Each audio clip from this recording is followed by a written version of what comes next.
All right, folks, we are back. Yep. Love that intro music so much, so much. I love it. I love it. The name of the game is Winds of War. The name of the episode is Scales of Power.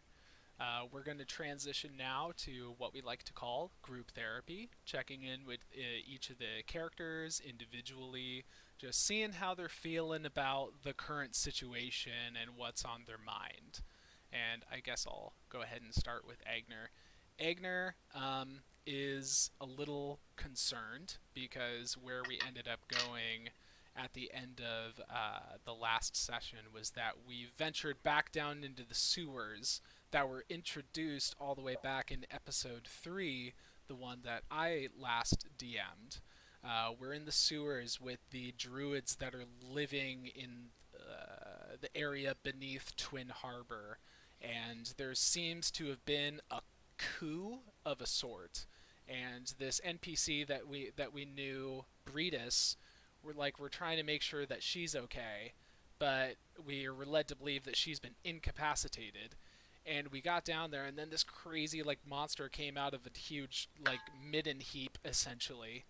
And Breedis's legs have been chopped off. Also that, so Breedis is not okay, which is really distressing. And then also this huge monster thing coming out of this midden heap is also distressing. And so that's how Eigner's feeling, is that he's concerned. And I think he failed a saving throw, so he may also be stunned, in a more conditional mechanical sense. So that's also distressing. I did the same thing. Eridu's also in this state of stun, whatever thing is going to happen here. Or whatever. We're all going to die. It's looking bad, guys. Okay, so my character Alton is there we go. That's a little better. He is while everybody else noticed that Breedis had legs chopped off, he went to investigate. And he saw that there were signs of torture, which sent him into a bit of a, we shall say for right now, bloodlust. We'll see where that goes. He is ready to kill everyone that is not one of his allies or a torture victim. He and Domini both saved on whatever check of whatever effect that that the other two failed on. So the least stable character is the one that is going to be interacting with a tense situation. And it's always gotta be like that. You just gotta kill my characters, man. You just gotta, try to win the game. Yeah. Yeah. Kidding. I'm just saying, we just have a tendency for the most dramatic of moments to just kind of organically happen. Yeah. Yeah. I have the at least this time I will remember disengage. Oh, So sure. Sure, that's a good thing to remember. yeah, that is why Akram died in the first place. Was not about disengage.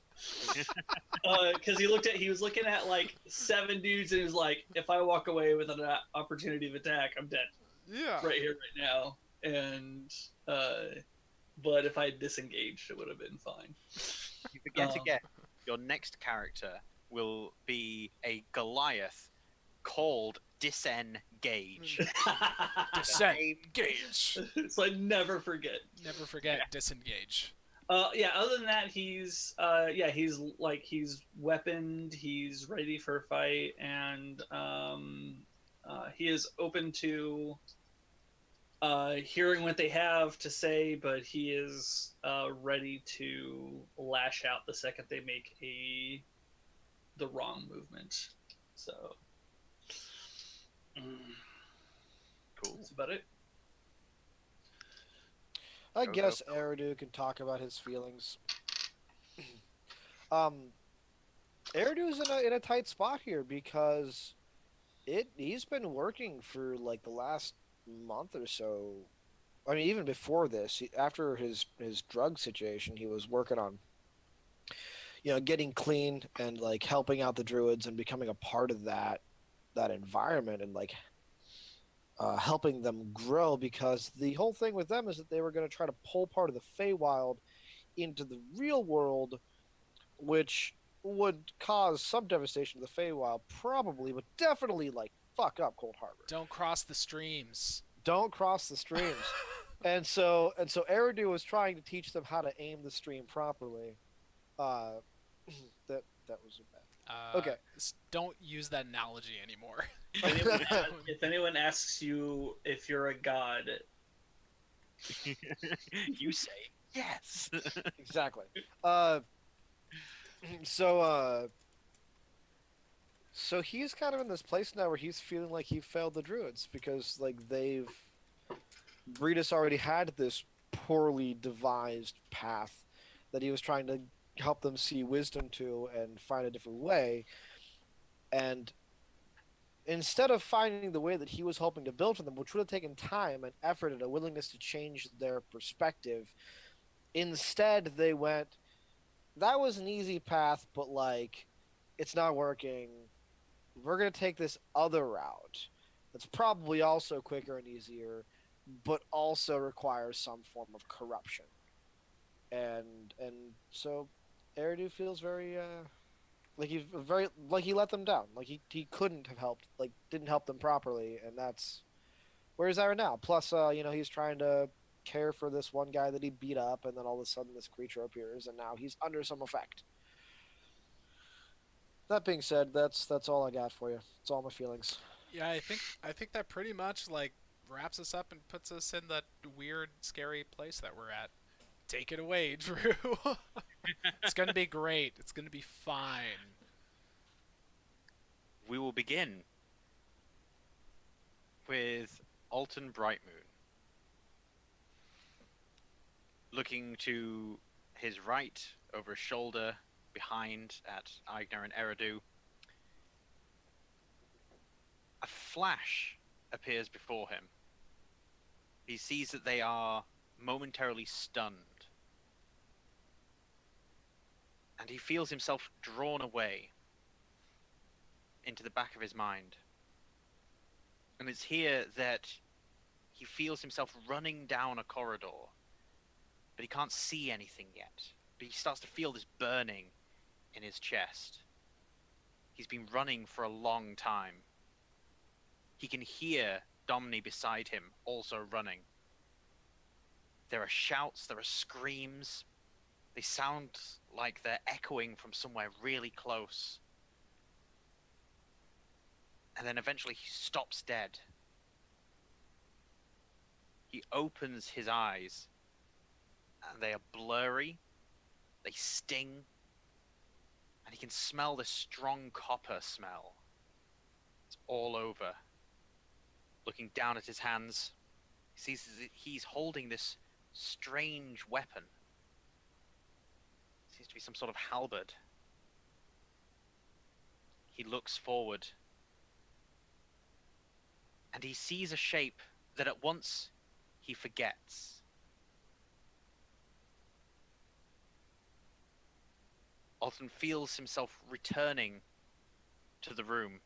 He can see Eigner and Eridu, but his heart is still beating as if he's just run that race. Okay, so in that case, just that creates a hypervigilance in me then. And I grip my sunlight, the hilt of the sunlight blade, tight, super white knuckled. I am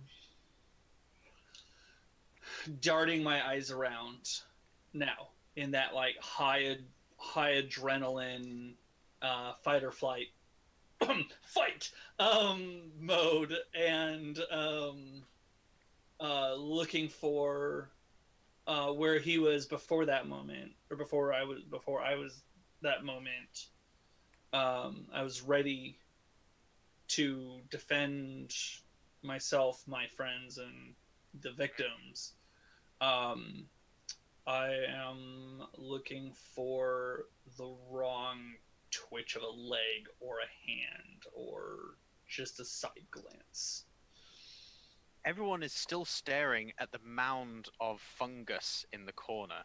What was it that you called it, Kyle? Fungus. I called it a midden heap or something. I just pictured like a bunch of like shit and debris, but it's actually fungus. It's like, yeah. Yeah, it's like this mold and moss sort of gathered in the corner.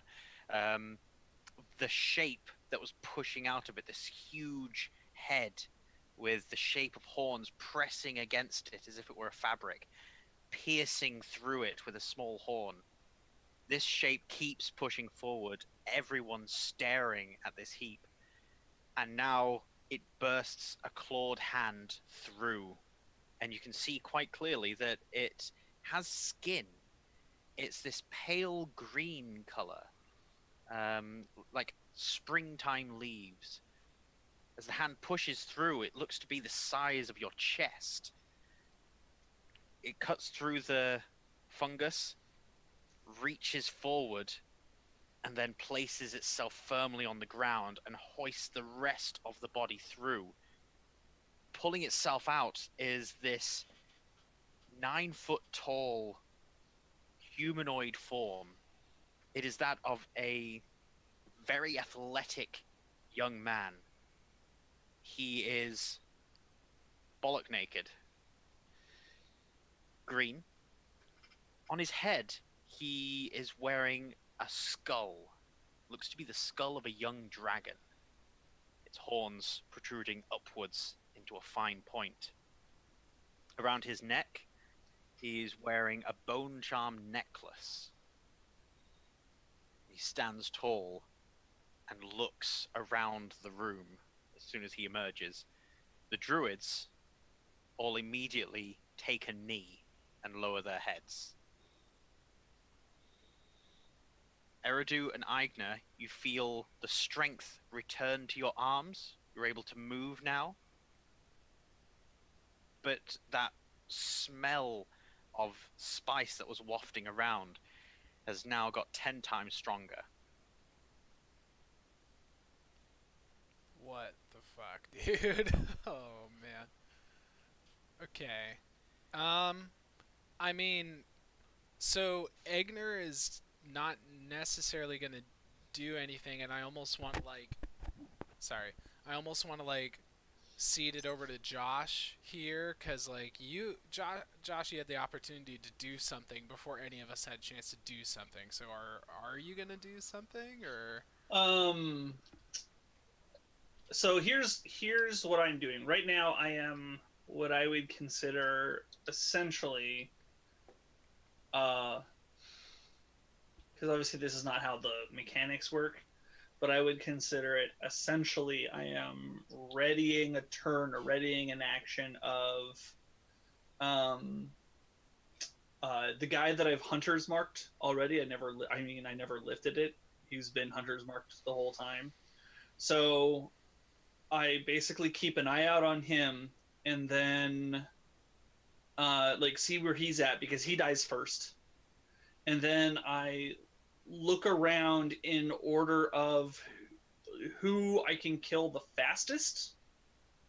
So if anyone's weaker or damaged or whatever, basically I'm doing the JRPG get rid of the mosquito so you can just hit the boss over and over again kind of situation. And so if again it's the same thing, I'm looking for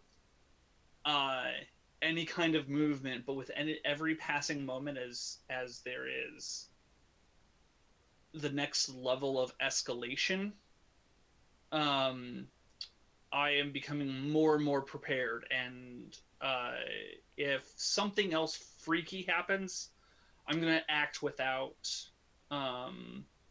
provocation. If they twitch, I will act before they can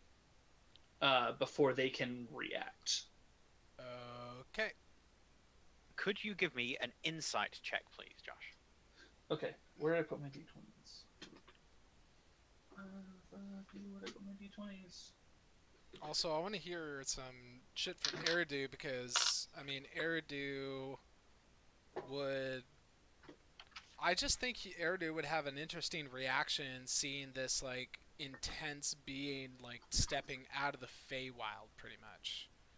Like, Eigner probably hasn't put that all together for himself, but for you, I think... I mean, Eridu would certainly, like, figure that shit out. He's definitely has thoughts. I'm just letting Josh figure his thing out. Yeah. D20. Homie's just gotta find his D20, that's all. Yeah, I had it literally on the table next to me, and then all of a sudden they disappeared. So give you insight. Yes, please. Okay. Ugh, not great. 13. 13? Yeah. Okay. You've got a good handle on... Although we have a passive of 17. So yeah, you'll have a good handle on the general state of everyone. You recognize that all of the druids aren't faring so well. They certainly seem a little malnourished. More so than they were the first time that you met them. Including the ones that aren't in a prison cell at the moment. So just to re-clarify things as well, just to make things easy for everyone in the game, for you guys playing at home. The room is a reasonably wide, very long chamber. Towards the back of this chamber is where the action is happening, and towards the front of the chamber is where the entrance, or main entrance is. At the back of this chamber, there is a cage within which there are 6 druids, Breedis and her followers, and in the other corner at the back of this room is this fungal bloom. Alton moved over towards the cage, so he is the closest of the party to this tall green creature, but you're still a good 30 feet away. Okay. And how far away are the aggressor druids? They're all kneeling, but there's a pair of them 15 feet from you near the cage. But if you recall that they sort of let you pass after you scowled them down. Yeah. And the others are near Eridu and Eigner. And they are how far away? That'll be 35 feet from you. Okay. Okay. Well, Eridu is going to stand and take a few steps toward Tix and say, I take it you are Tix. Where is it that you come from? Quick question. What are the languages that everyone speaks? I speak Elven, I believe Sylvan, yes, Dwarven, and Common. I speak Celestial, Common, and Dwarvish. Okay, here we go. common, draconic, elvish, goblin, halfling, and then telepathy with it. Okay. In a tongue that only Eridu understands. It's Sylvan, guys. I knew it the whole time. He responds. The rest of you hear a combination of chirps, growls, and this strange sort of ululation that he's doing with his vocal cords, like he's this sort of singing animal noises, which Eridu recognizes as the Sylvan tongue. What small creatures you are! Can I get an insight check? I Yes. can't understand him, but I want to see if I can get his tone. I know it's going to be a high ass DC. Eigner's not making any kind of checks. He's just totally shocked at the whole thing. He's completely like baffled. I will return also with my own, animalistic 25. emotions. Small though we may be, we have much power. Maybe not individually, but together.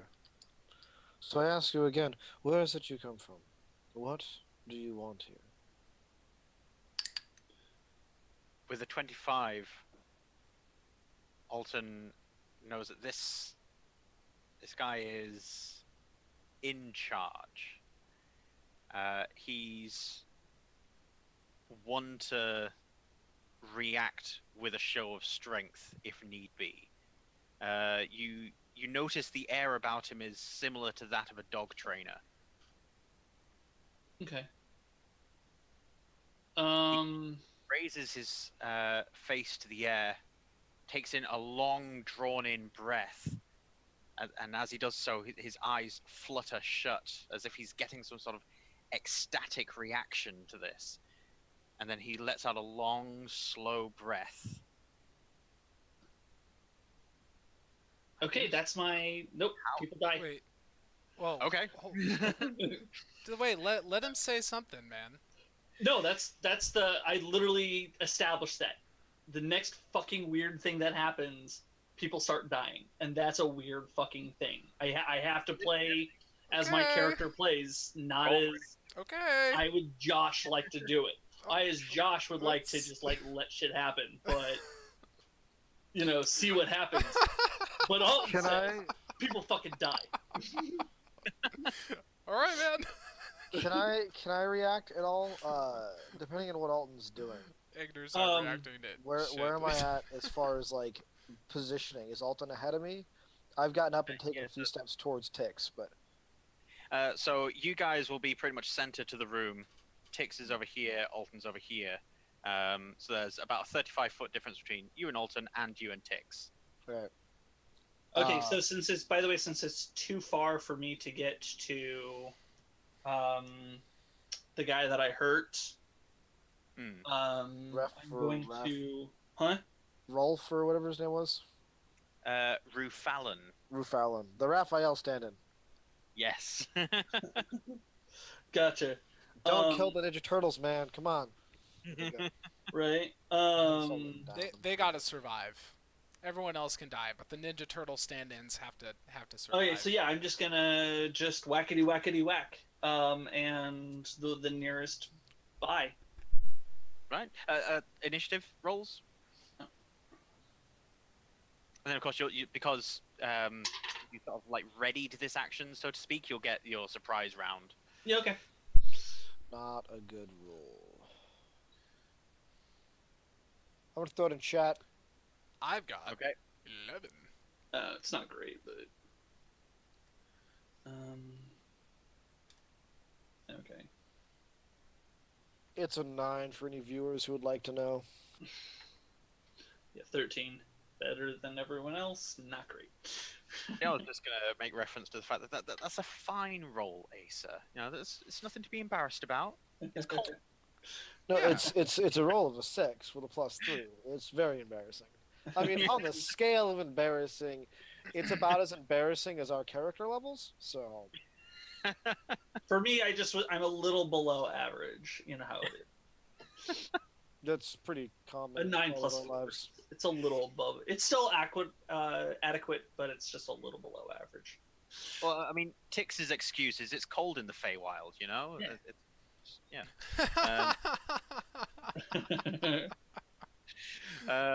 Okay, so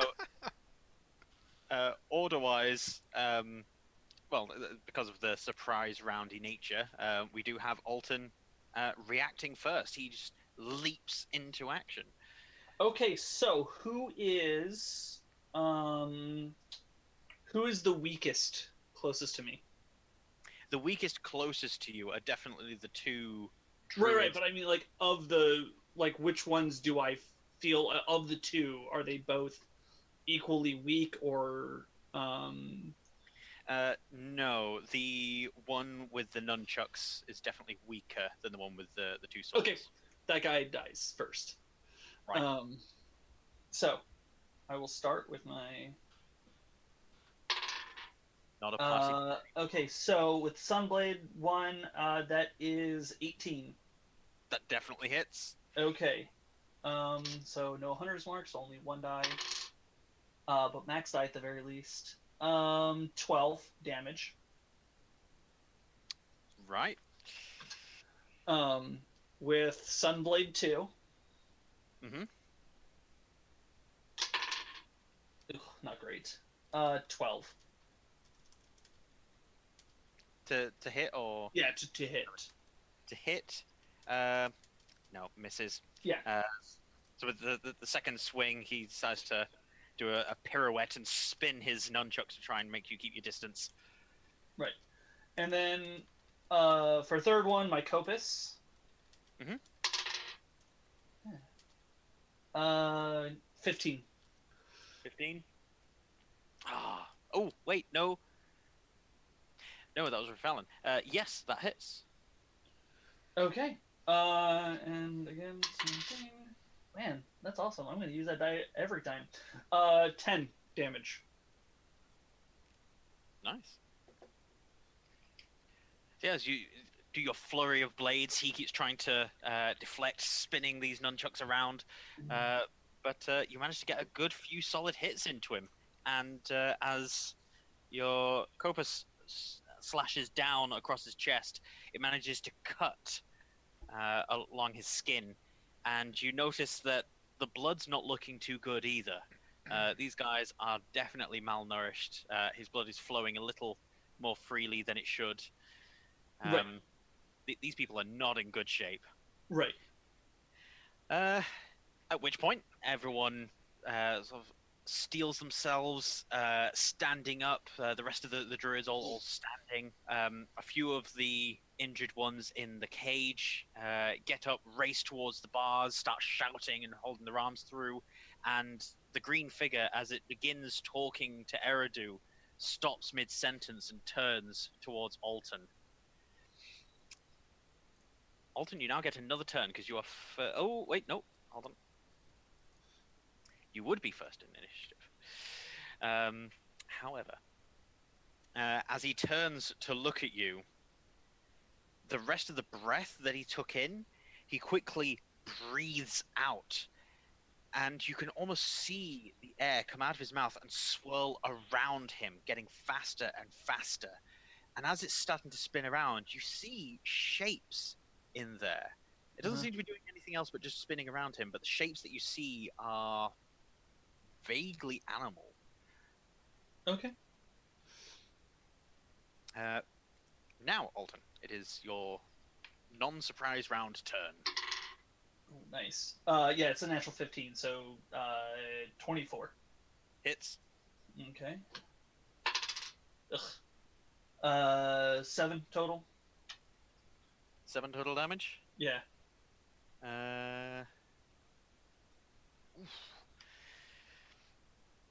So yeah, as he tries to enact a backflip to get away from you, you manage to cut across his legs, and he falls backwards onto his back. He's still alive, but he's trying to climb himself back up now. Okay. 20. Not natural, obviously. Yep. Definitely a hit. Yeah, clearly a hit. I was just ugh.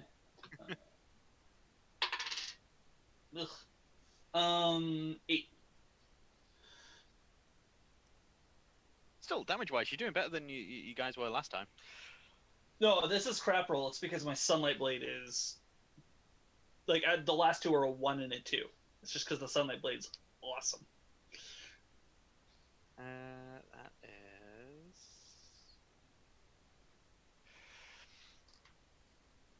And finally, slashing the Sunlight Blade across his chest while he's on the ground, you manage to cause steam to rise from his wound as finally you hear a popping sound and you see some internal organs start to ooze out of his wound and he collapses unconscious. He is bleeding out and he will be dead within seconds. Okay. Then I kind of spin and take my Copus shot at the other guy who's right next to me. Yep. Okay, so that's the guy with the 2 swords. Yep. This guy's got an armor class of 16 rather than 15. Okay.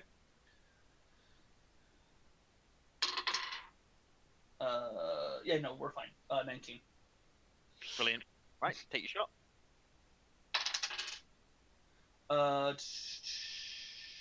8. 8 damage. Nice one. Yeah, he's just got to his feet and is trying to slash at you with his sword, but you're in there straight away. Manages to cut across his arms. And then we have Eigner. You've just seen this insane flurry of blade strikes from Alton as he fells one of the druids almost instantly. For sure. Well, Eigner is having a bit of a crisis of conscience, and also to like weave this into a more like story element effect. So I copied down all the text for the Hallow spell that is associated with Talon's blade, his sword. So Yep. essentially, in order for this to make sense for Eigner to be able to like utilize the spell, like he has to like understand the power within the sword on a way more intuitive level. You know what I mean? So it's I'm kind of like gonna justify it like he wills something to happen, you know, like, and I'm gonna go along with like the text of the spell, but it's more like he just has this idea like, I need to do this, and then for whatever reason he's just like holding his sword and he's like, wait a minute, I think I can do that with this, like maybe I should just try. Like, okay. So all Eigner is going to do on his turn is that he's going to whip out Talon's blade, do a little flurry, shwa, shwa, shwa, shwa, shwa, and then have it pointing downward, and then plunge it into the ground. And the energy of the sword explodes out in a radius of 60 feet, and all these glowing white lines of energy just start crackling on the ground, and it just creates this enormous circumference around him. So it says something about celestials, elementals, fae, fiends, and undead can't enter the area, and they can't charm, frighten, or possess creatures within it. But then I can like exclude one or more of those types, and I want this fae creature to be in there, so I'm going to exclude fae from that. And then the extra effect that I can add on there, I'm going to choose tongues. Affected creatures can communicate with any other creature in the area, even if they don't share a common language. What's the area of effect on that? 60 feet from me. Okay. So basically everyone in the room. Everyone in the room. Every affected creature in the area can communicate with any other creature in the area. So kind of Eigner's thinking is like, I need to be able to talk to this creature. Yeah. And then like gripping his sword, like the hilt, he's kind of like, oh, wait, I think I can make this happen. I think this can help. I have no idea why or how or what or whatever, but I just get this weird feeling like this could help out. This is like Eigner's dream. Like, oh man, there are things I need to do. My sword can make me do My them. sword can help with that. So Eigner just hallows the area, and now he has this knowledge, this very intuitive knowledge that his words will be heard, and he'll just shout, "Halt! Everyone, drop your arms!" Give me a persuasion check. Make it with advantage. Hell yeah. Hell yeah. It makes me wish that I had, like, skilled training. But still, that's a 17 persuasion. Also, we don't do this enough. Alton and Eigner, both of you have inspiration. Yeah, son. You're right. We don't do inspiration enough. Yeah. Hella inspired. So what was the total there? Sorry for the persuasion. 17. Total was 17? Okay. Yeah. As you yell out, your voice seems to be carried on the shockwave from your blade, stabbing into what you realize only after the fact was brickwork floor.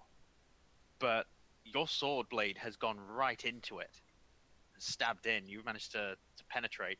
And as this shockwave erupts, there's this faint green hue to everything in the room.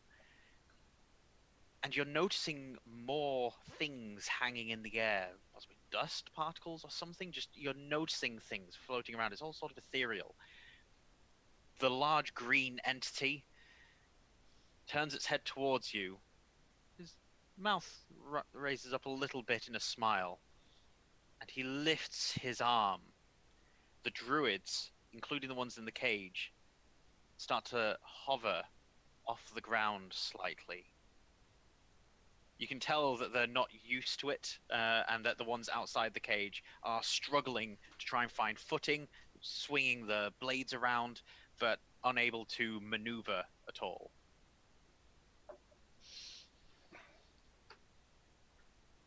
An impressive gambit. Thank you. Look. He takes one stride Well. forward, and then his eye darts to Alton. And then he turns back to Eigner. He will hold. We need to talk.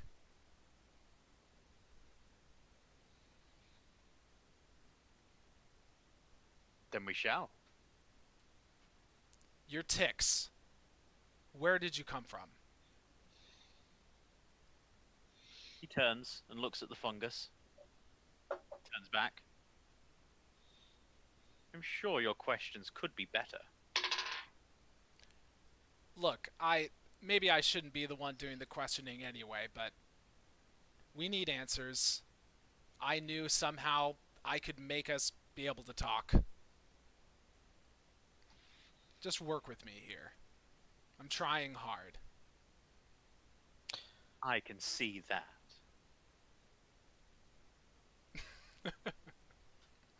What were you saying, Asa? I was going to say, given this is all happening simultaneously, Eridu would have already been on his feet and running at the druid that Alton had cut down. And probably about this time, he would have reached him. Now that he's probably floating in the air, Eridu, with his staff in hand, is going to touch the staff to the chest of that druid and begin to heal the cut in his stomach where his where he is dying essentially. So I just figured that action is happening while this conversation is going on. So Yeah. I wanted to make sure that that is a thing that's going on. You see Oh, yeah. the organs reset themselves, pull themselves in, and the wounds start to close as he takes in a sharp draw of breath. It's not a lot of health, I can tell you how much when you're ready. Cool. It is, I rolled 1, so it is like 5. 5 hit points. Okay. Basically, if shit goes down, then Alton just hits him with his bonus and takes him down. Right. I mean, Alton can definitely kill more people than Eridu can heal, so. After you heal this one, and he takes in the sharp intake of breath. He starts to raise in height to sort of match the other druids that are outside the cage. And they are now a good 10 feet off the ground, near the ceiling. So they're not harming anyone. Yeah. Okay. My whereabouts before entering this realm seem to be of interest to you. Might I ask why? I mostly want you to go back.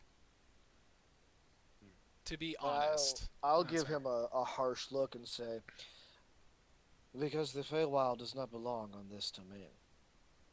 They are separate for a reason, and you are violating that barrier.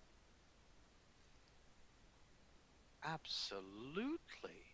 I could not agree more.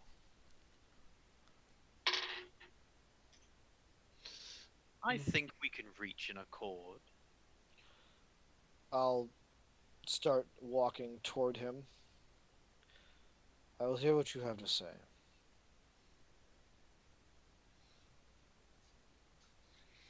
I will make sure that I'm walking up with Eridu and I'm side by side with him. His eye keeps darting to Alton. Yeah, I'll give Alton a look, just like, play cool. Just play cool. Just be cool. Be cool. Hold on 1 second. Let me do one little thing. Okay. Roll a be cool check. Oh, okay, nice. So, hold on, I'm just gonna, Alton, to you, Alton looks like he's being cool.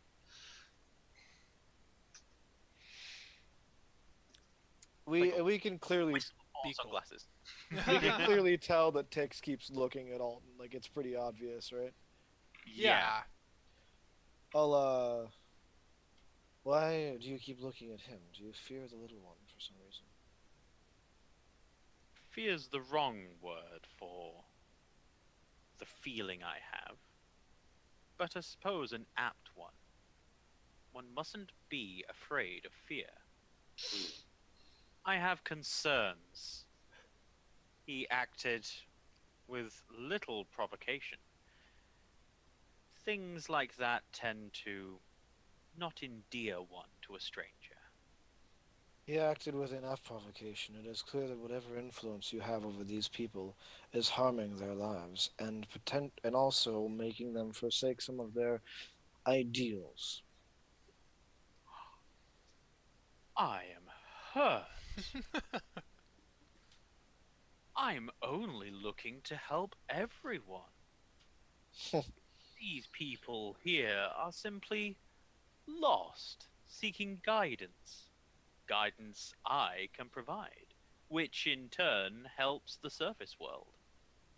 I see no harm in the actions that I am taking.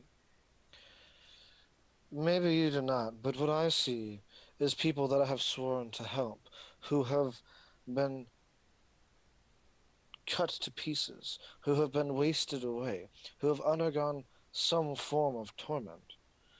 These things were not happening before you came, and now that I am here and you are here, they have happened. And so, rightly so, you suspect that my influence is what has driven these rather barbaric behaviors. I must extend my sincerest apologies. This faux pas must seem rather brutish. It's simply that in all the excitement with the offer that I brought to these fine people, it seems that a few of them maybe got carried away. What kind of offer are you talking about? What do you want with this realm, with these people? I want nothing to do with this realm, a most distasteful place. No, I simply wish to return home with some compatriots. Like-minded souls.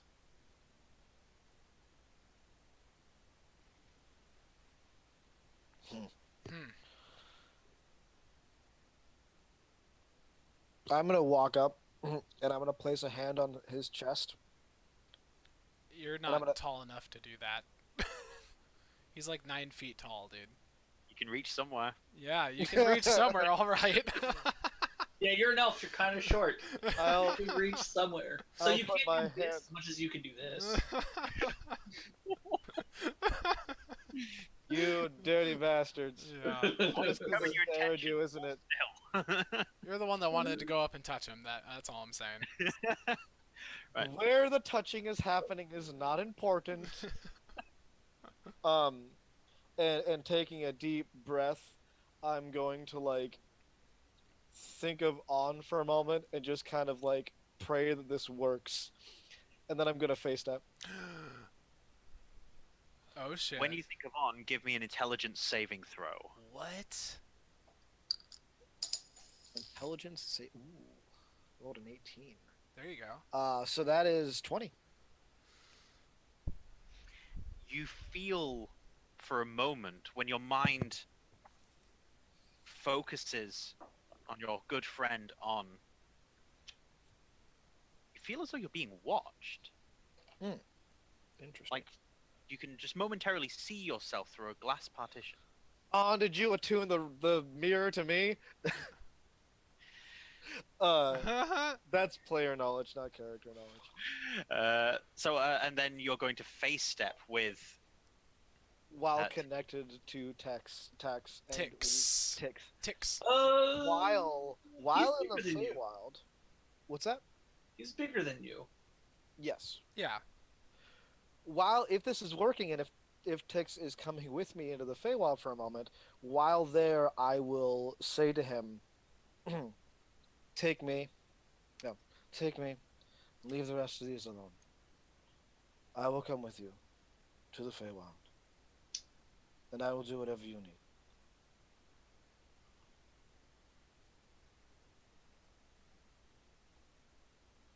You place your hand upon his thigh, and the two of you blink out of the area for a moment.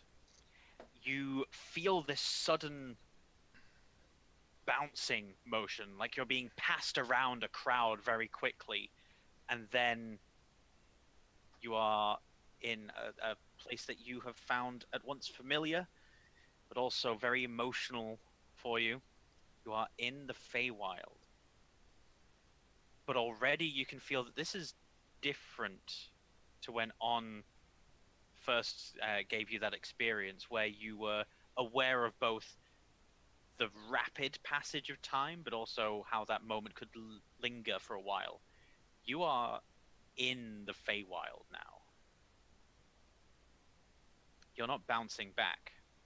Eigner, you could feel the sword vibrating when they first disappeared. And from my perspective, like, so when someone regularly face steps, it's just like blink, they're there. Yeah, you come back seconds later. Like, so, yeah, just like right there. So like from my perspective, they went blink, and then did not reappear. oh my god. Oh my god, dude. Tix looks around, looks down at Eridu. Why? You'll have to be a bit more specific, Tix. There are a great many things to which I could answer. Why, too? Why here? Because this is a lovely vacation spot. Why do I care for the druids? Because I have vowed to protect them. Why have you chosen to do the things you have chosen? Well, you know the answer to that. I do not. Why do I speak with the tone of voice that I do? It's because my regional dialect carries myself that way. Why do some people find that annoying? Probably because they're not used to different cultures in this world. Tix, what do you want to know the answer of why to? I will tell you what I can. He leaps backwards and lands in a chair that very quickly forms out of the ground from roots and mud. And he lands in it, lounging and stretching. You entertain me, little one. I am an entertaining fellow. I would like very much to stay here at home, but it can get quite lonesome at times, and so I seek companionship.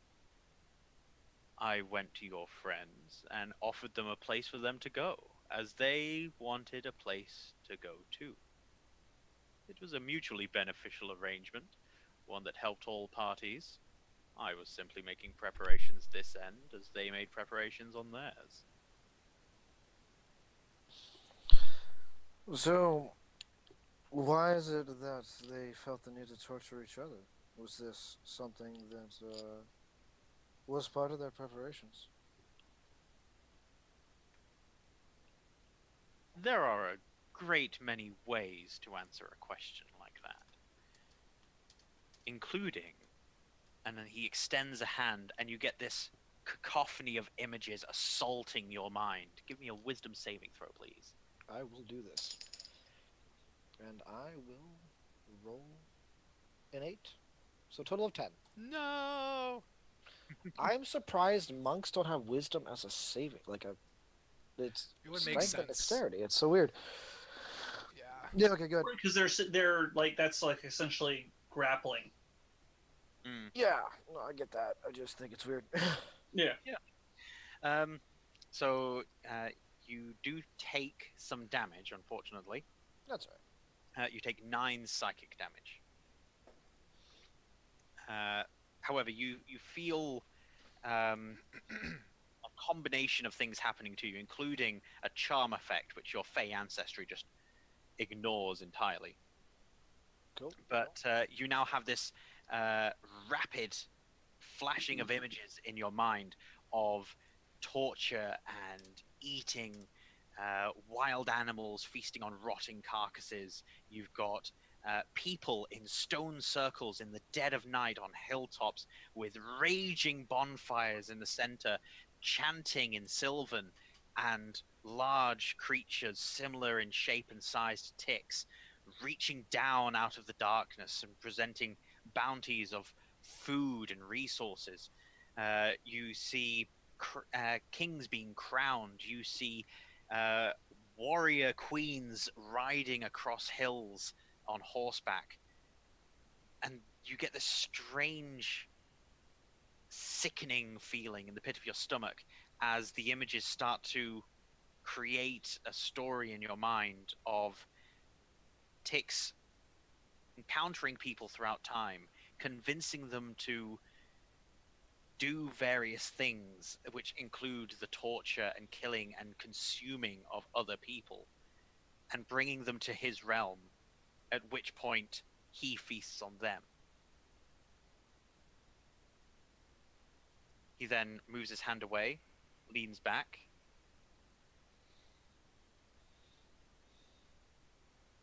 It appears that I am home. And as he looks back to you, you see the dragon skull on his head start to gain a sheen as if it's turning metallic. Meanwhile, Eigner, Alton, a few after Tix and Eridu disappear, the bodies begin to slowly descend for a couple of feet and then very quickly collapse down to the floor. This knocks out all of the druids. Like, just incapacitates them. Yeah. Yes, Yeah, they for are sure. all unconscious. Yeah. Okay, well, I guess Egner's first. I mean, like, obviously there's the shock of, like, where's Eridu, but then he's going to get to this point where he realizes, like, okay, I just can't do anything about that right now. And he's going to go over to the cage and see what's going on with it. Like, you said that it was made of this, like, natural material. Yeah. It's probably been, like, vines that have been, like, hardened through magical druid magic or whatever. But Yep. I've got a Exactly. magic sword, so hopefully the magic sword helps cut through that magical shit.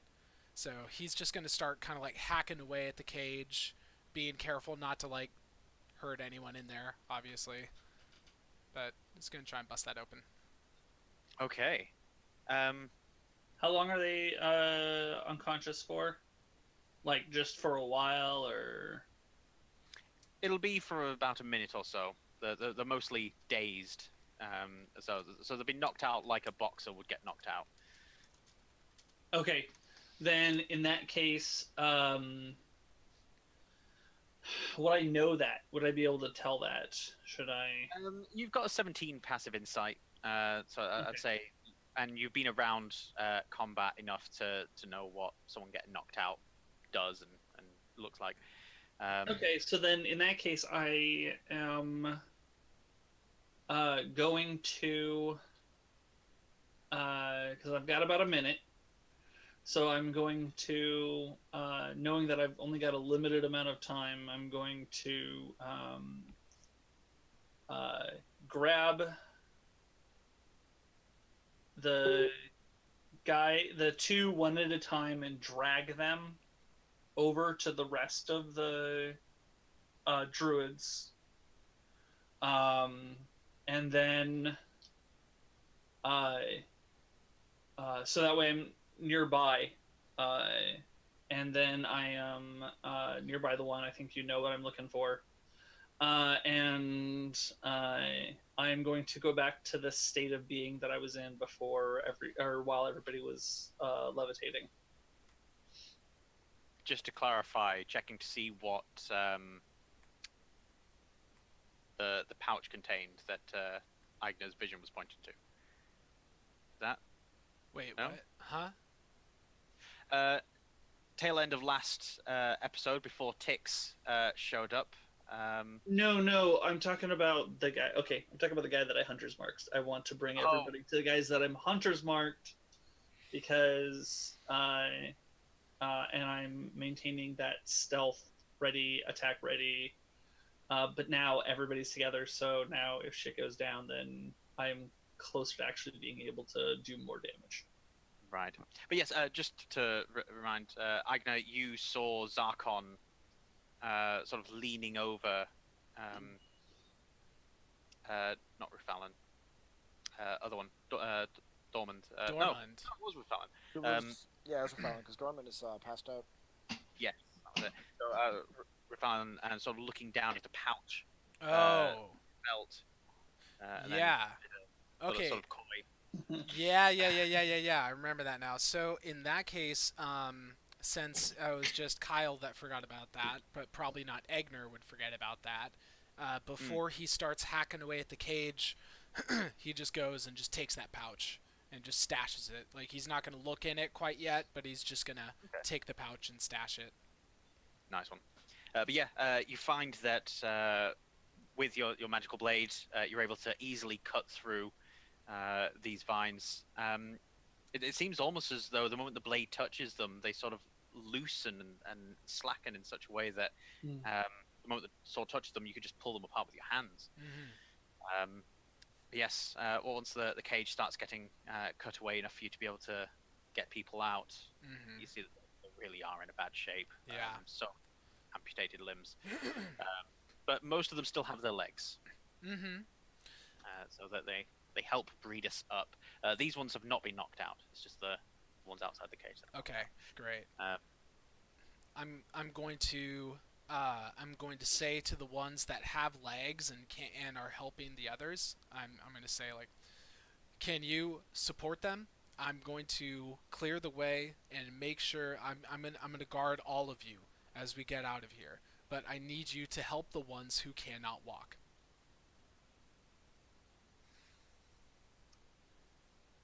They nod and say that they certainly do that, so long as they can get somewhere safe. Okay. It's best that we go now. Right. They quickly yell a few words to each other of encouragement that they're all going to leave and that you are going to help protect them. They quickly all sort of huddle up close to each other, help each other up, support each other with arms. A couple of them take on animal shapes. One of them takes the shape of a giant badger. Nice.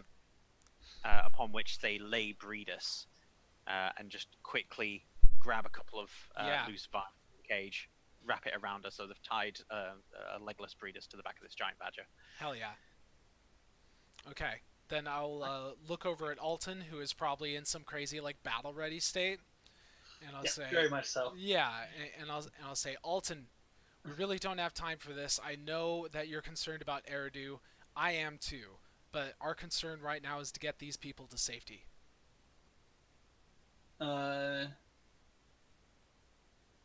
Okay, I guess I will, because they're safe now. They're in at least safety, so I'm going to kind of back away, like keeping my keeping like back away, and then kind of having Domini like keep moving and keep watching while I also keep an eye on them.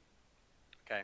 As you are getting people together and about to leave the room, we'll skip back to Eridu just now. So, Eridu. So, watching this figure with the helmet or the skull kind of shimmering, the silver. It was silver, right? Yeah, looking more metallic is how I described it. But yes, so sort of like grayish metal sheen to it. I'm gonna just look at him quizzically and... What are you? Are you a dragon?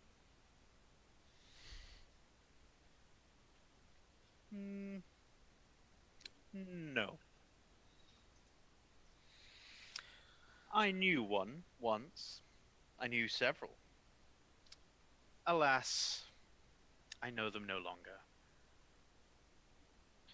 Now, I understand that my being here and entertaining you also in a way will be feeding you. This I'm okay with. I am not afraid to die for a cause that matters to me. Would you say some of these druids willingly chose to make this agreement with you? Some of them wanted, maybe not this, because I'm sure you did not show them exactly what it is you would be doing, but they wanted a place where they felt safe and secure.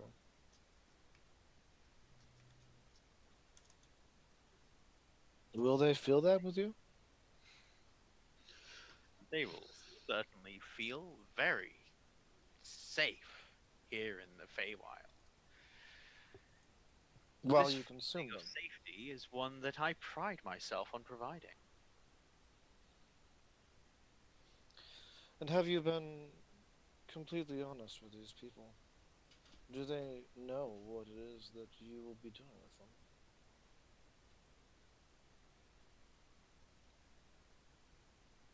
You are seeking whether or not my prey knows about the trap. Yes. No, of course they don't. A good hunter never reveals the snare.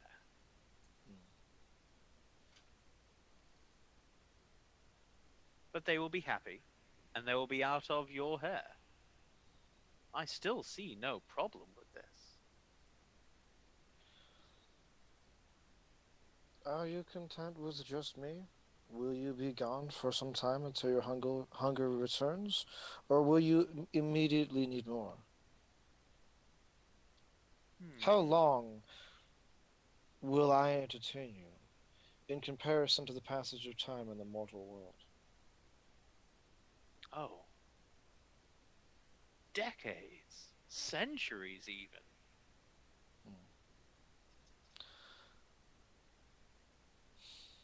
I can be sure that I will be a much more enjoyable meal than a band of druids who are half-starved and unaware of the trap to which they fall into. So I offer you this. Let's return. If those druids would like to go with you, knowing the full extent of the trap, they can. I will not stand in the way. If they do not, if they, truly knowing what you offer, would rather live, in their own world in the way that they have it now, then I will come back with you, and I will be your prey. Can we make an agreement?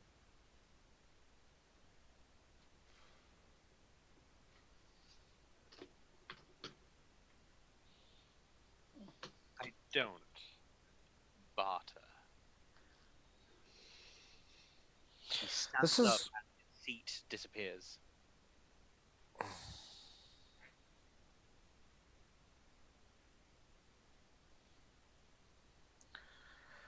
and I'm still in his domain.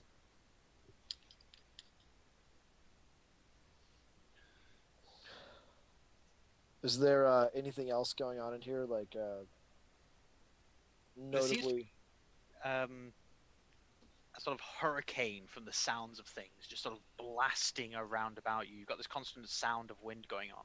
But aside from that, looking around, it seems like a barren wasteland for miles. You can see in the distance this sort of semblance of life on the horizon, but in the immediate area, seemed like a desert.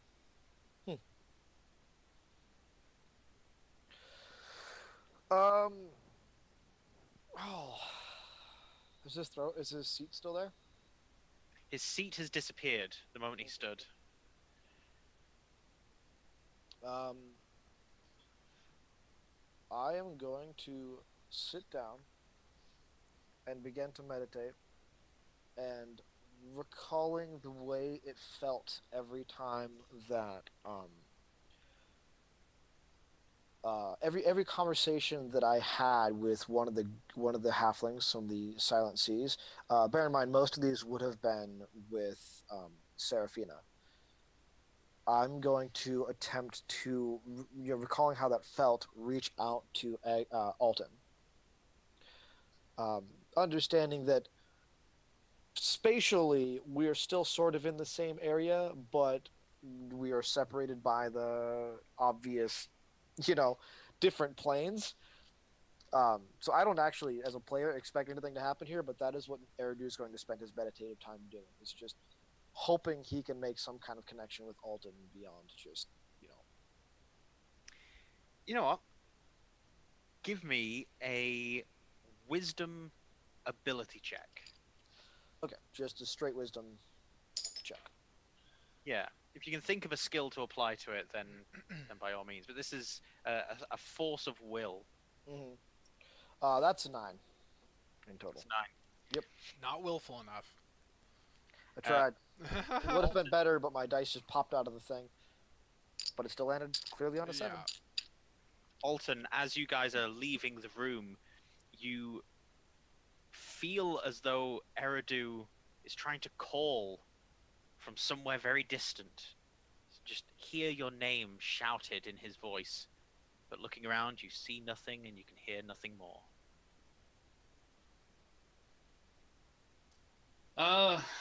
I mean, honestly, that is at most, as far as I am concerned, is like an auditory hallucination. I am focused on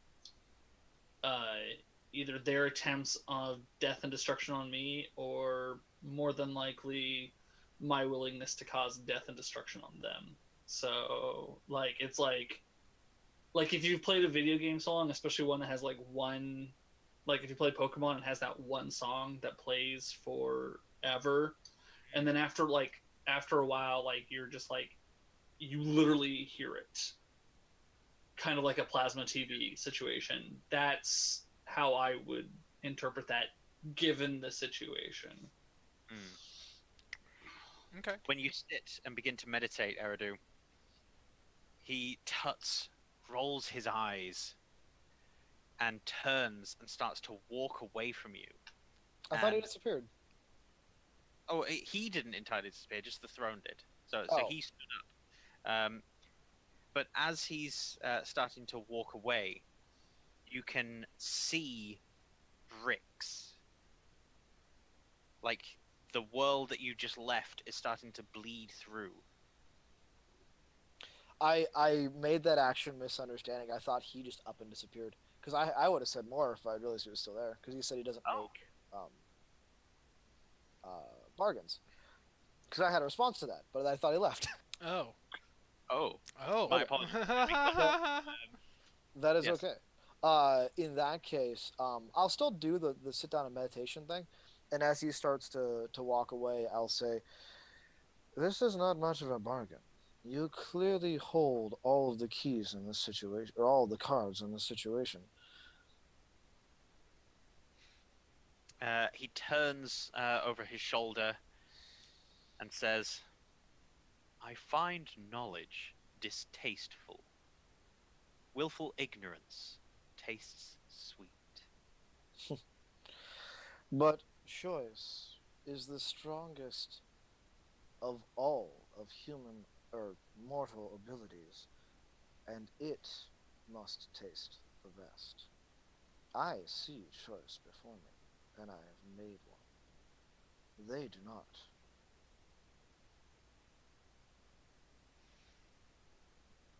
I will find you distasteful if you come to this willingly.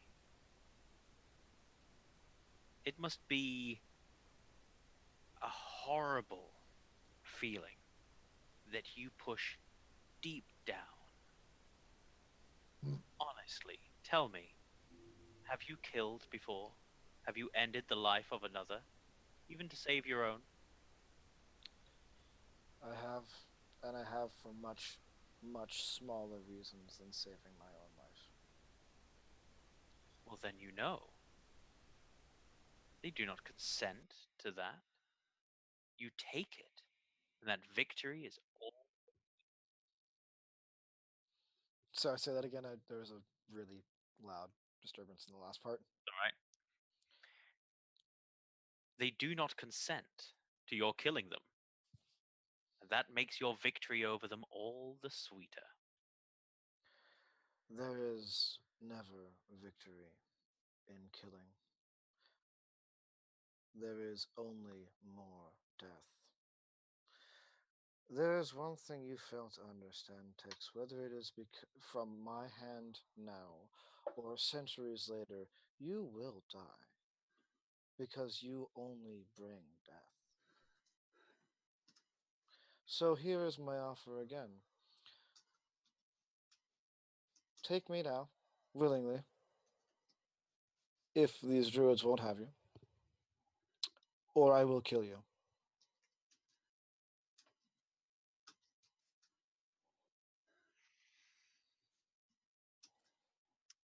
He turns to fully face you, strides towards you with an anger in his steps. It is quick.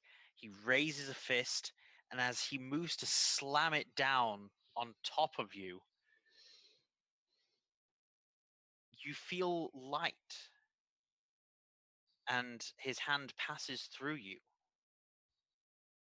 He pulls his hand back. He stares, and then he moves his hand as if swiping at something, and you see and hear this ghostly form of a woman once familiar. She screams in agony as she is tossed aside. You recognize it as... oh, I have not written her name down. Oh, no! Shoot. Okay, my apologies. That's right. Asa. Magic lady. Ethel. Ethel. There we go. You recognize her as Ethel. Do you? No, you wouldn't. Yeah, I have not met Ethel. Oh, yes, I have. In my dreams. Yes, I you already did. dreamed of Yes, you did. There we go. So yes, the woman in your dream, she screams as her ghostly form is swept away by a swipe of his hands. And as her ghostly form is swept away and she screams, you realize that you are hearing her, but no longer seeing her. You're also no longer seeing Tix. and you are staring almost nose to nose with the wall of fungus and moss. Okay. Feel a blast of cold air, as if you suddenly stepped into a cold underground chamber. All right. I am gonna look around and see that the chamber is probably empty now, right? Aside from the passed out druids. Yep, you've just got passed out druids. just- The cage is empty. Yeah, and, kind of. I guess it depends on how much time passed. Mhm. It's kinda hard to We'll say. say about 4 or 5 minutes. So you guys are like down the tunnels now. Uh-huh. Yeah. Okay. So Then actually, the druids would be up. They would. They are awake, groggy, tending to each other. Oh yeah, absolutely. Pay much attention to you, but that's mostly because they haven't noticed you. You haven't appeared with fanfare. I'm going to look at them all and is Drummond up? Drummond and Rafalin. Because Drummond would know that. No, he wouldn't know that I healed him, but Rafalin would have seen me heal Drummond and the other guy. Yes. I'm gonna look at Rafalin and say, Rafalin, you have seen my deeds. You know that I am not here to hurt you. You know that I have tried to help you every step that I have come in here, aside from the very entrance, to which I apologize. We must speak quickly. Tix is tricking you.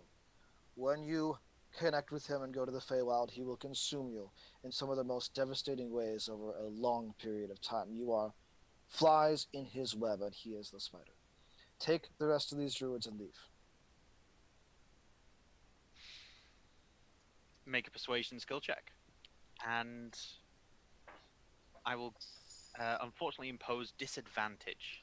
That is fine, because I rolled poorly. The first time. It's a 10. You got a 10. Mhm. Rufalin stares at you defiantly, but just as he's about to spit a response at you, Leomor, the guy with the two Swords. swords, puts a hand Keep going. Sorry. on his shoulder, and says, "This smelled wrong from the start. Rufalin, we must listen." Dormund pulls himself up into a seated position, grasps at his shoulder, tries to roll it. I think we should find somewhere to be out of Tix's reach until we find out more. Rufalin stands, shouts that everyone's foolish, that Tix is the true salvation, and charges off into one of the side chambers. Seems he's staying. Okay. Well, having their spat and figuring their stuff out, I'm then going to turn to where the most of the fungus buildup is at,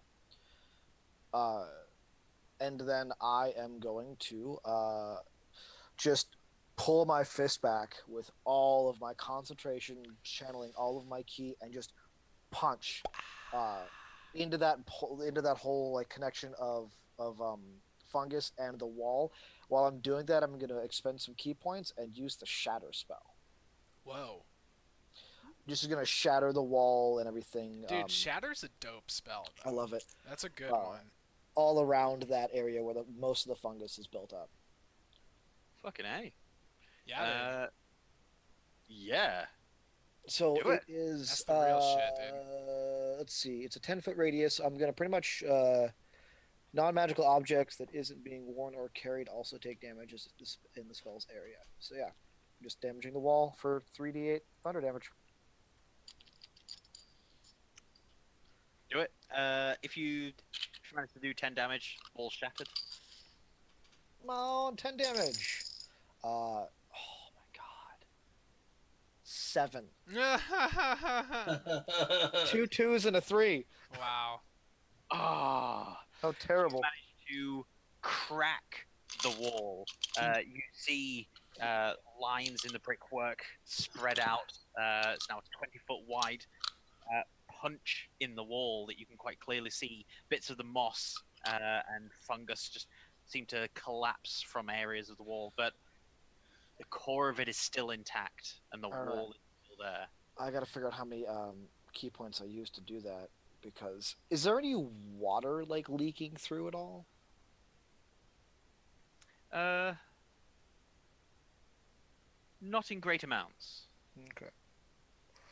Oh, come on. Where the hell are you at? 3 key points. Okay, I'm gonna 3 more key points. I'm gonna do it again. Yeah. Well, since it'll only take 3 more damage for you to smash the wall, no need for damage rolls. Yeah, because you'll have 3. Yeah. So, your second punch, your glowing fist smashes the wall into what must be 100 pieces. You also hear this pop, as though something's just fizzled out somewhere. You would recognize it as a balloon pop, but balloons probably aren't that prevalent in this medieval economy. They could be. We could start inventing them. This helium, but that's cool. And you have disrupted, if not destroyed, that portal. I'm gonna turn to the rest of the druids and fly, you fools. Let's go, and I'm gonna start the run for the way we came. Brilliant. I was just gonna say if if those guys are gonna be faster moving, because I imagine that our troop is like really slowly moving through the tunnels, and Eigner's taking point, and he's just like checking every single corner and like making sure that everything's clear. So if they're going fast enough, they'll probably like catch up with us before we exit the tunnel, honestly. Yes. So you guys will hear this massive explosion from deeper into the tunnels. And just as you get to where you first came in, that's when you hear the rapidly approaching footsteps and quickly see rounding the corner Eridu and 2 of the druids. Only 2 of them? Wait, do you see Eridu in that? Like he's like leading the pack, or do they like round the corner before he? Eridu's leading the pack. Okay. Yes. That mattered, because if they rounded the corner first, they would have darts in their face. God. 3 druids round the corner with Eridu. I Yeah. forgot Ken was healed. Yeah. So there was, if I understand this right, of the druids, of all the druids, it was these 4 that actually were siding with Tix, and everyone else was kind of their fodder. Is that right? Not fodder, it's the right word. Minions. Yeah. Okay. Wow. I guess I thought there was a larger following as a player. Cool. Yeah. Yeah. I will catch up with the group and yeah. Right? Okay. So These All right. 3 are on our side. There is no worry for them. Okay. All right. Eigner at that point will sheathe he'll sheathe Talon's blade, and he'll just say, "I didn't think you were going to make it back, Eridu. What happened in there?" You're muted. We can talk later to Eigner. Now we should just get free of these tunnels. I do Okay. not know if Tix can return, but if he can, I would like to have these people safe. Okay. We should take the quickest route out of the city that we can. We can go back to my my encampment. The druids will be safe there.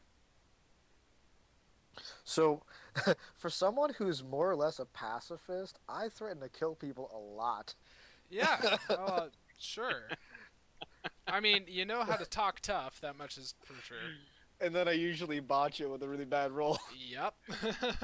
And that's just the way it's got to be.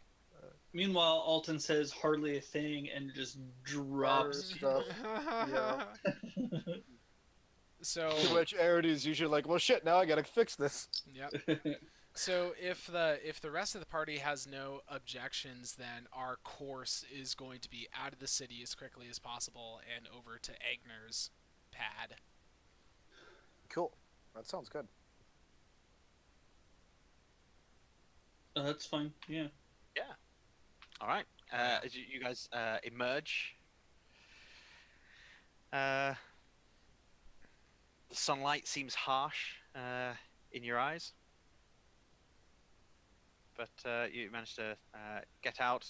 There's some guard activity. You see a few people trying to go about their day, but you're still getting the occasional cough, sniffle, or a shout that you hear over the general din of activity. A couple arguing. Perhaps one of them started partaking of the Sapphire Dream. You managed to work your way to the town wall. At which point, you are not questioned at all Sweet. about why you wanted to leave. We're gonna take this giant badger and get the fuck out. But the guards do take note, and you see a couple of them whisper a conversation, and what seems to be the younger of the two running off. Perhaps to go and inform someone. But you are allowed to leave the city. Yeah, nothing we can do about that.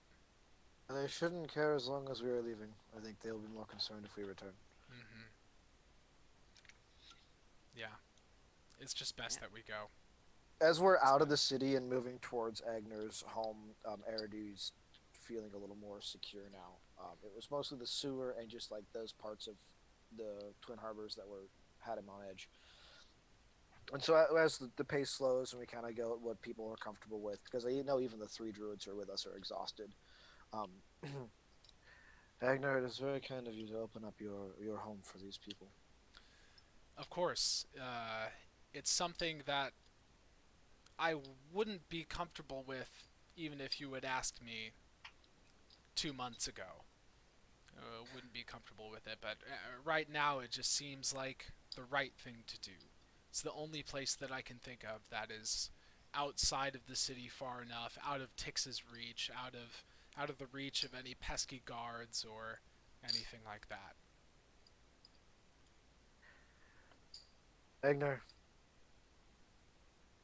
I played brave when I was with Tix. I knew you would. I even threatened to kill him, a promise that I will probably never be able to fulfill. He is centuries older than any of us and has consumed and killed way more than we could possibly imagine. Gods. I was terrified. With every single move he made. But when I was sure he would kill me,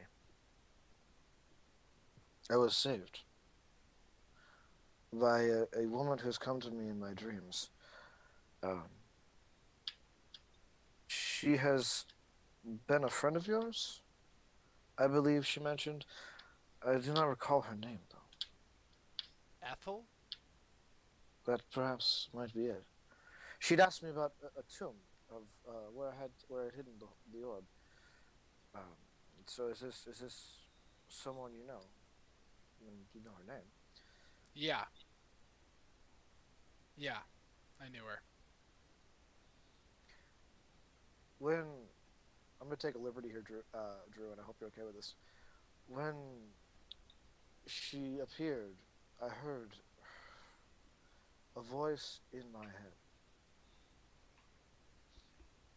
and then she asked about you, or rather, she asked if you had forgiven her.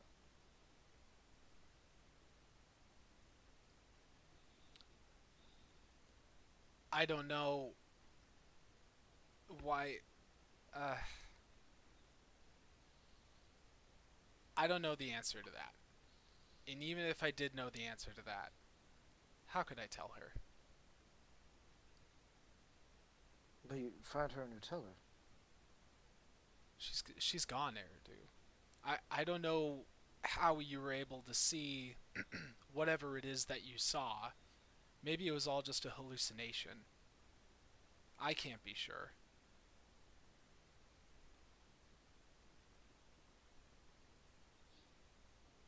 Are you saying that she is dead? She's gone. Completely. She was in the Feywild. She's not dead. She can't be dead if she's there. Don't talk to me about Fae things. I don't understand any of it. It's so far beyond me. If she's not here, Eridu, then she's not here.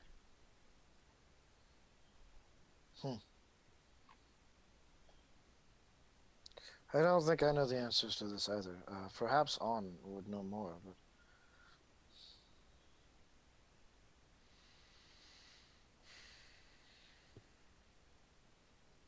I'm sorry for upsetting you.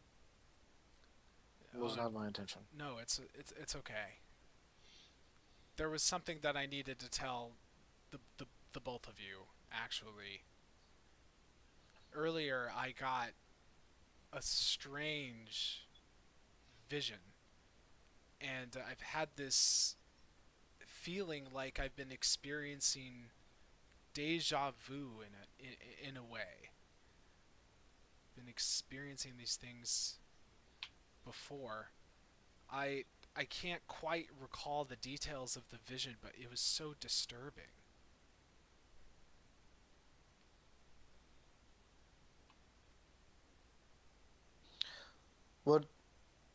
What can you recall? Tell us what you can. Drew, can you recap that vision that Eigner had for me really quick? It was like it was it similar to Alton's, the one he had? Similar in the way in which you experience them, where it's not clear whether it's a vision or a dream or a half memory. But yours was you were in a stone room, a white hot brazier off to the side. The voice. Which cast light to reveal a vaguely draconic shape. And this voice letting you know that once this has been done, it cannot be undone. Are you sure? And you saying yes. Then waking up in bed, but you were fully dressed and you were sat up. So it's like you were just like sort of daydreamed. The voice said, once this is done, it cannot be undone. Are you sure? And I said yes. But I don't know... Huh? There was also the dead and bloody bodies of Alton, Eridu, exactly. On, and 2. Yes. Yeah. Dead bodies. White brazier. A voice. I said yes. I don't know what I was saying yes to, but when I said the word, it sounded like I meant it. Genuinely. And Alton, just so you know, you're this will be something he's explaining to you too. So yeah, no, I hear, but none of this strikes a chord with me. We had such vastly different experiences that, as far as I'm concerned, these are two different scenarios. I had some kind of weird out of body experience, and as far as I'm concerned, it could have been a spell because you guys were both affected at the same time and you guys were stunned, and so I could have been as far as I know, you guys had it was just my reaction to being stunned for a second was kind of having this kind of weird dream moment, and my dream hallucination or whatever so vastly different than what yours was that it just doesn't trigger me at all. This is a very much so intentional character decision.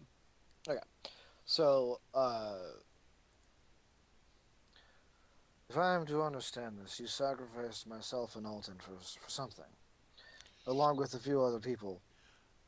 I don't know if you should exactly interpret it like that. Look, I shouldn't even have brought it up. You know, maybe it was just like a fever dream or something. I don't know. Why is it bothering you? Is it the not knowing, or is it the feeling that you may have done something terrible?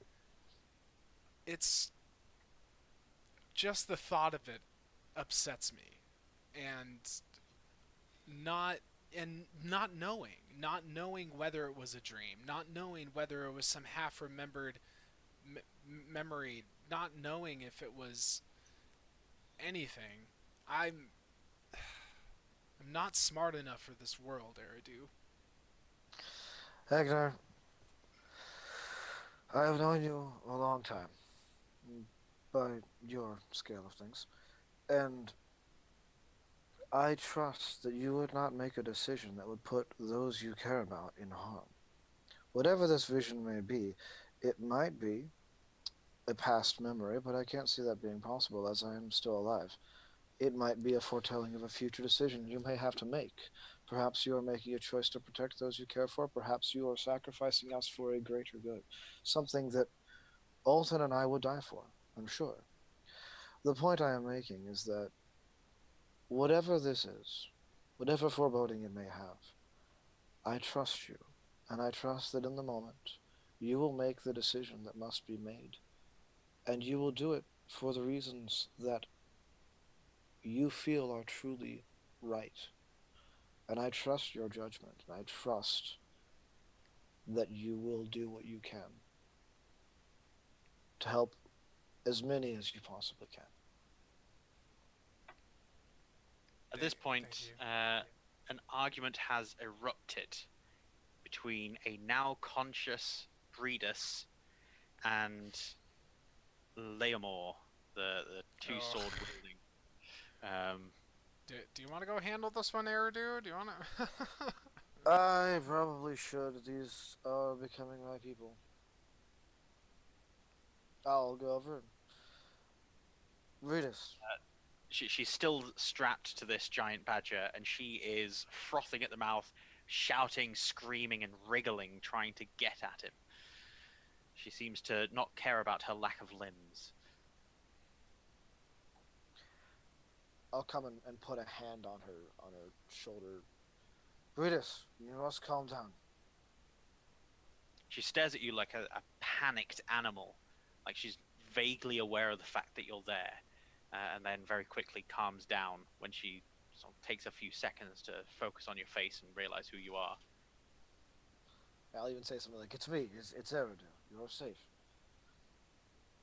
Yes, Eridu. Please, just get these monsters away from me. I understand there has been a lot.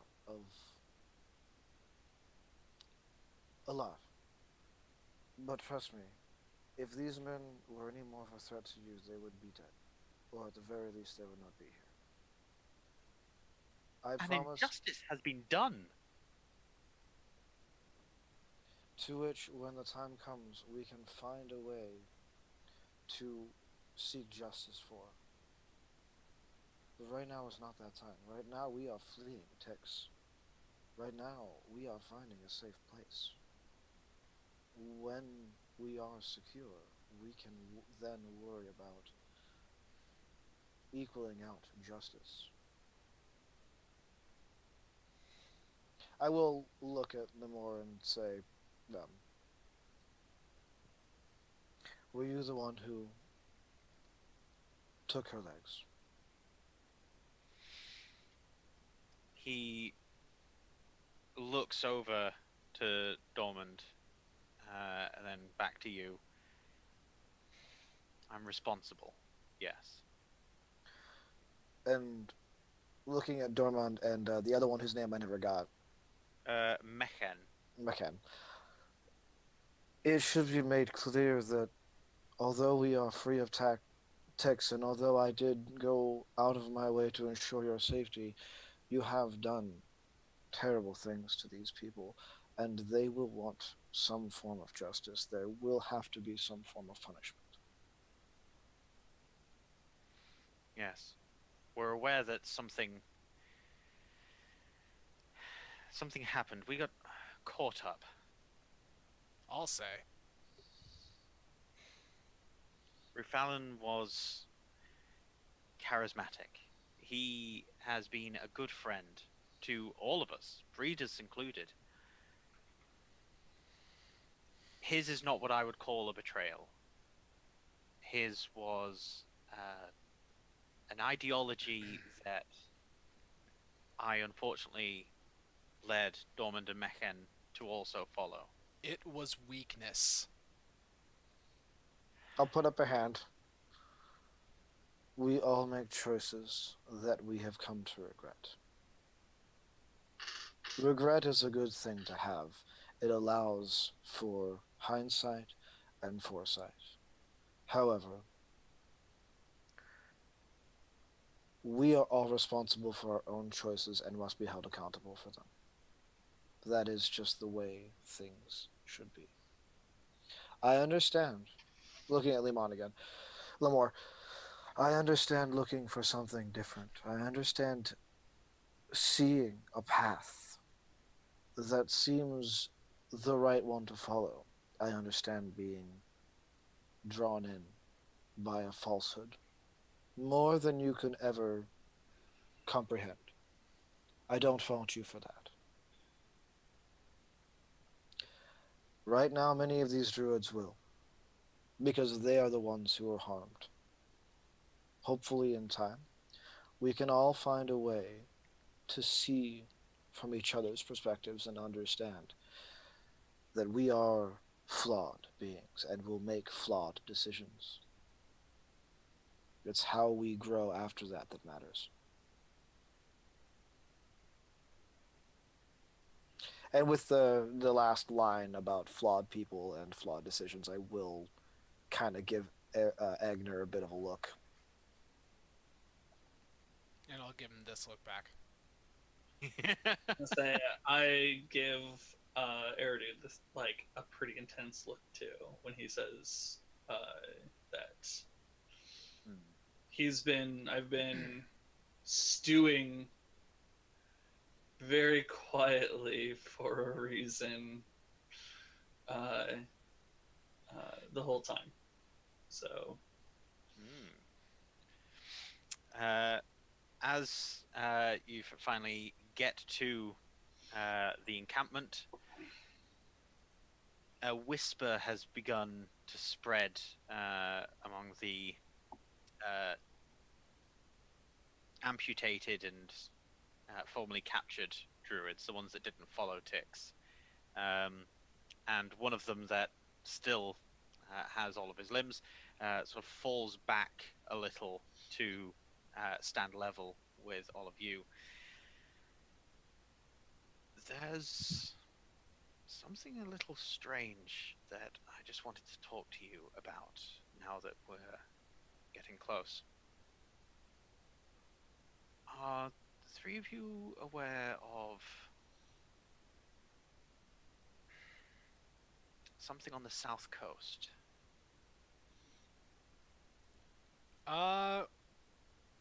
We had heard rumors about trade caravans getting redirected to the coasts. If I remember correctly. While we were in the cage, Fallon was speaking about work that needed to be done on the south coast, that he was preparing for journeying with Tix, and he struck a deal. I don't know quite what that means, but I do wonder if, and he nods towards the three that were following Rufallen, I do wonder if they would, but none of us want to talk to them right now. I do wonder if we'll ever forgive them. But I do understand that they must feel horrible about what they've done. They damn well should. Look, I will talk to them about what you've brought to light. I had a feeling that we wouldn't be rid of Tix so easily.